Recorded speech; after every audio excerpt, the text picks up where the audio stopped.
Mbola maro ny mpiasa no tsy misitraka ny zony ary tsy mahafantatra akory ary ny lalàna momba ny fiahina ara-tsosialy.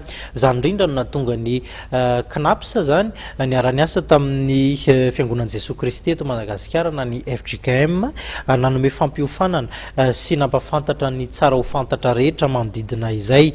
Nahazo ny anjara noho izany ny tao amin'ny synodam-paritany na Rivomamy vaovao sy ny afovoany tao amin'ny FJKM Johnson ny sekoly FJKM Johnson Rivomamy no nanaovana izany hetsika rehetra izany.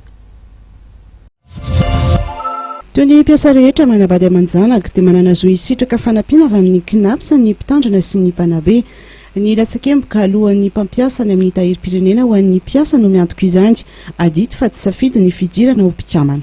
CNAPS moa dia tsy hoe safidiny izy fa didim-panjakana mihitsy mametraka anazy hoe zavatra atao zany ary tsy maintsy atao ny fikarakarana ny fandrotsahana ny cotisation aty amin'ny CNAPS sy ny fisoratana anarana aty amin'ny CNAPS araky ny maha-mpampiasa sy araky ny maha-mpiasa ihany koa. Misy zato tafo ny fiangonana any amin'ny synodam-paritany Rivomamy vaovao ary 9 tafo ny any afovoany andrefana.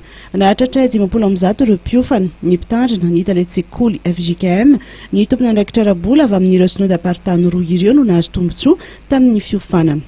Tamin'ny mbola tsisy ny fifoanana ohatran'izao dia teo ny fisalasalana, teo ny fanahina, teo koa ny fahaverezan-jo isan-karazany noho ilay tsy fahafantarana. Manomboka ny amboga ka mandrapahafaty ny fanampiana omeny CNAPS ho an'ny mpiasa sy ny vady aman-janany ary mbola mitsinjo ny fahanterana ihany koa rehefa tonga ny fotoana fisotrondronoana.